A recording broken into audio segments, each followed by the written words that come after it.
I'm not going there anytime soon. Cheesesteaks, my wife went vegan. I'm not going to eat them anyway.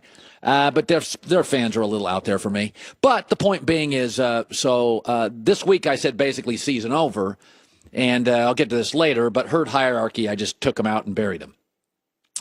And, they fired back at me. You're crazy. You're an idiot, blah, blah, blah, which, whatever. But so last night I got a text from a John Goulet, a veteran newsman, John Goulet. Goulet's French, veteran French newsman, John Goulet. Oh. And it made me do some homework. And because he's French or because No, because he made a really good point. Mm. So when Carson Wentz, who's a great player, MVP maybe, got hurt, Nick Foles came in. And the feeling was, well, season's over. And that's what I said. And it's over. And then I started looking. And it's the Jeff Fisher effect. When Nick Foles has had Andy Reid, offensive-minded, Chip Kelly, offensive-minded, and Doug Peterson, he's 16-9, 62% completion, 49 TD, 17 picks, and a passer rating of 95. His numbers plummet with Jeff Fisher. And then I looked at Philadelphia's schedule. At the Giants, favored by 10. They'll win that game. Host Oakland, they'll win. Dallas, coin flip, not sure, but it depends on what Dallas is playing for. 3-0 or 2-1, and the chances are Philadelphia remains a number one seed in the NFC. What does that mean? It means they're going to have a home bye and then have a home game, probably against dome team Atlanta, warm weather, inconsistent Carolina, Detroit, or the awful defense of Green Bay. They're going to win that game with Nick Foles. The second game would be at home against Case Keenum. So I started looking at Nick Foles when he had a competent offensive coach. I looked at their schedule. I looked at the seedings.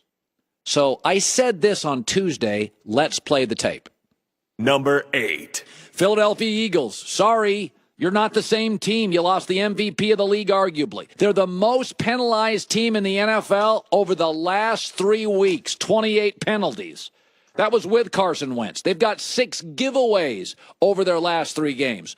They're not as good at left tackle. They're not as good at linebacker. And now a massive drop-off at quarterback. Yeah, I'm going to redo my herd hierarchy. I'm going to move them from 8.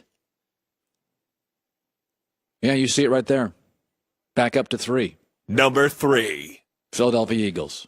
I've never done this before. I'm never going to do it again, I hope.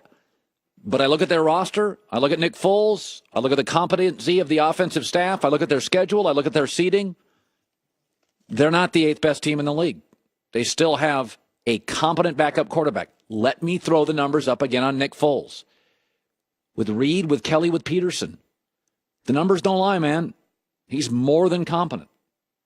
And he's going to face a dome team in Philadelphia in January as a number 1 seed, rested off a bye. They'll get healthier. And then he's going to host Case Keenum. Nick Foles is every bit as talented, statistically, when he has offensive help, as Case Keenum, with a real chance to win and go to the Super Bowl. Tony Gonzalez, by the way, never gave up on this Philadelphia team like I did. I think they can play, because our colleague, Michael Vick, played with Nick Foles. When he got hurt when he was playing for Philly and Nick came in, 27 touchdowns, 2 interceptions on the year that year with Chip Kelly. Don't tell me that they're out of this. I'm not ready to sell them yet. They have a talented roster, and all Nick Foles has to do is play within himself. Don't turn the ball over. They got a great defense. You got good running backs. You got good receivers. I think they're going to be okay. Really do. There you go. First time ever. Big whiff by me. Move the Eagles down to 8. It's my bad. Move them back up to the 3 spot. Very even with Minnesota. And I do believe better than the Chargers, Saints, Rams, Seahawks, Carolina, and the Jags. All right, so Jerry Jones owns the Dallas Cowboys. He is prone to hyperbole, and that's okay, but Jerry is absolutely interesting. There has been a lot of selling of the stock of Dak Prescott over the last 4 to 5 weeks. So in review, he comes into the league, 4th-round pick, really, really surprising. Then this year, Ty Smith left tackle out, Sean Lee linebacker out, Zeke out, a lot of noise from the owner. And Dak can't pick up first downs. And there's a lot of sellers on this stock. Jerry Jones, his owner, on Dallas radio yesterday said 2 things about Dak Prescott. Here's the first. We know that he's got an ordinary talent, and so we're just better. Frankly, it hurt us to miss Zeke, but as far as Dak is concerned, we've got a better player for having gone through this.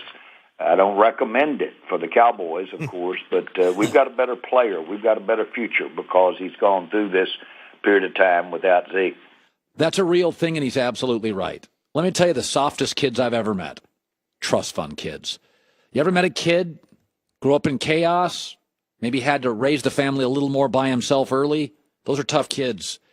Dak Prescott will absolutely, fire makes iron, as they say. Fire makes iron. Dak will be a better quarterback facing this chaos. Jerry Jones also said this. Every day that he walks out there, he's got a chance to improve. And when someone works as hard as he does, and I emphasize that, he is a tremendous worker. And used to hear those kinds of things about Peyton Manning, just how much he invested in everything he does, every practice, get preparing for every practice. When you've got that kind of discipline, and you're going to improve.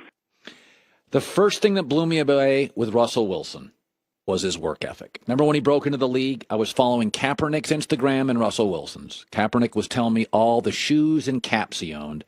And Russell Wilson was like, it's 4:45 in Seattle off season. I'm headed to the facility.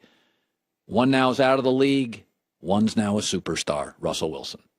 Hard work is really the key. But here's what's interesting about Dak. Is that one of the reasons I like Dak, it isn't his arm, it's okay. It isn't his body size, it's okay. It's not his feet. They're better than average, not great. But I think we forget, if you take, I'm just going to take the great quarterbacks currently in the league. Brady, below average body type. Peyton Manning, below average mobility. Aaron Rodgers, barely 6'2". Big Ben, maturity issues entering the league. Russell Wilson, under 6 feet. Breeze, pretty much an average arm and small. And Phillip Rivers, no mobility and a lousy delivery. Do you see the trend? Work ethic comes from drive. Drive comes from where? Being mocked, ignored, dismissed, and dropping in the draft. Mississippi State, 4th-round pick. Romo's the star. A lot of sellers on Dak Prescott. The reason Dak Prescott is going to be a franchise quarterback for a long time is because of all you sellers. Is that he went to Mississippi State, the big schools weren't interested. He was a 4th-round pick, teams all passed 3 times, not interested. Told this year, can't live without Zeke. It's a constant doubting, dismissing, mocking, questioning of his talent. And when Jerry Jones comes out and says, this guy's work ethic is incredible, that's what all these guys have in common. Like Michael Vick said about Big Ben this week. I played with him, said Michael. When you're around Big Ben, you see how totally committed he is. Remember, there's a really important stat with Dak Prescott. When he gets the league average run support in a game, 110 yards, he is 18-3 as a starter. That's with a coach most of you think is average, and a back 7 most of you think is below average. And not one of the great home field advantages like Green Bay or Seattle in the NFL.